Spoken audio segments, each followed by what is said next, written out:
The Denver Nuggets made history by winning the franchise's first ever NBA championship. But the hard work continues. If a team wants to be remembered as one of the all-time greats, and no doubt this Nuggets team does, then the work done during the offseason is just as important as the work that gets done on the court. This video explains all the changes that could be coming to the Nuggets and why you need to pay attention. Guys, thanks so much for tuning in to the channel today. My name is Troy, and this is the Half Court Report. Drop a like to support what I'm doing here on YouTube, and subscribe if you're new for some of the best basketball content you're going to find anywhere. Be sure you stay tuned to the end of this video for a major Nuggets free agency prediction too. Well, in true Nuggets championship form, the first piece of the Nuggets offseason puzzle came before the NBA Finals were even finished. Denver made a trade with the Oklahoma City Thunder to secure a second pick in the upcoming 2023 NBA Draft. With this transaction, the Nuggets now have 2 picks in the draft, number 37 and number 40.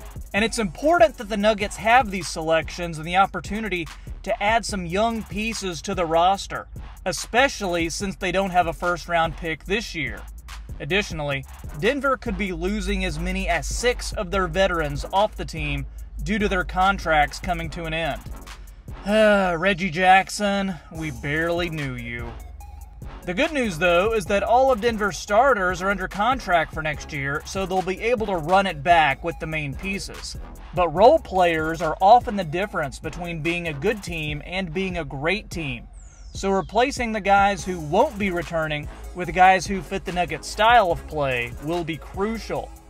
That means finding players who can run the floor hard, move without the ball, hit the open three, and play solid defense.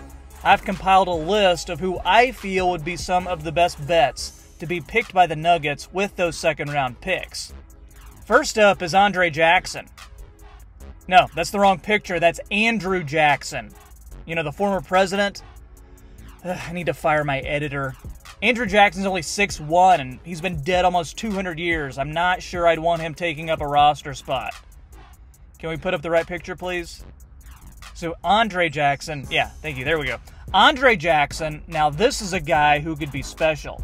6'6", with a 6'10" wingspan, insane athlete, superb on-ball defender, and the guy is a winner, playing a huge role for the NCAA champion UConn Huskies. This guy would be great at cutting to the basket for easy passes from Jokic and will hustle the entire time he's out there. The main hang-up with Jackson is the shooting.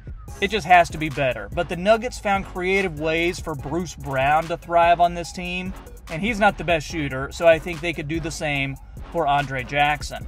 Next on the list is Sidi Sissoko. He's a 19-year-old, 6'7" forward out of France, but he played this past season in the G League. He's a physical presence who brings intensity on defense and complementary playmaking on offense. He also has a solid feel for the game and can score inside effectively thanks to his strong frame. Additionally, Sidi is a talented passer, and he's a playmaker who sees the floor well and has natural passing instincts. He looks very in control with the ball in his hands and does a good job of running an offense, although he still has work to do in understanding the game, developing his ball handling, and his decision-making. Like Jackson, his shooting needs to improve, but he has all the tools to have a long career. Or what about Jordan Miller, the senior from the University of Miami? His game has been compared to Bruce Brown due to his defense, feel for the game, and positional versatility. And like the two guys I just mentioned, he does need to improve as a shooter, but he checks the boxes in other categories. Miller is the type of player who just finds a way to make positive plays, whether it's by crashing the boards or cutting to the basket or making a smart pass to a teammate. He's also very strong, and he's a long player, and that allows him to defend all perimeter positions. Not to mention, he's good at fighting through screens to stay with his man. He's one of those late picks who'd be able to come in and contribute right away. And I gotta tell you, I am on Jordan Walsh Island. Check out the high-rise I'm building here. This is another Jordan, and he was a top recruit coming into college, just outside of the top 10. Jordan Walsh is 6'7" with a 7'2" wingspan, played 1 year of college ball for a really good Arkansas team. He has ideal size for a wing and has all the tools to be special on both ends of the court. But he's more than just a big-time athlete. Walsh has a nice-looking jumper, he gets great elevation on his shot, and he has a smooth release. And yeah, this guy too, he's not consistent yet from deep, but he has shown promise and will likely be able to stretch the floor in time.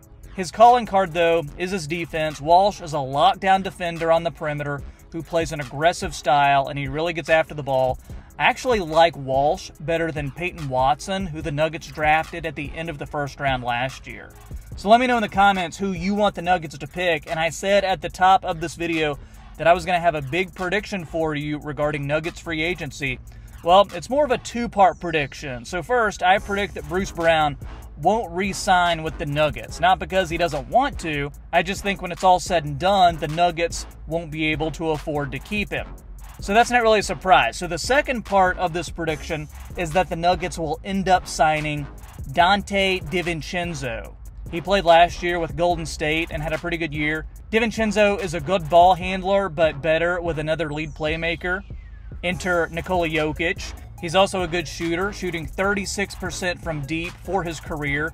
And defensively, Donte is everywhere. He's a menace at snagging steals and disrupting plays.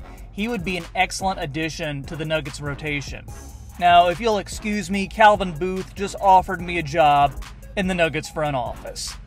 Guys, I hope you enjoyed today's video, and if you're still watching, then you must have, right? So since you're here, show some love by leaving a like so YouTube will recommend this to more people. Also, make sure you're subscribed so you don't miss any of the content that I put out.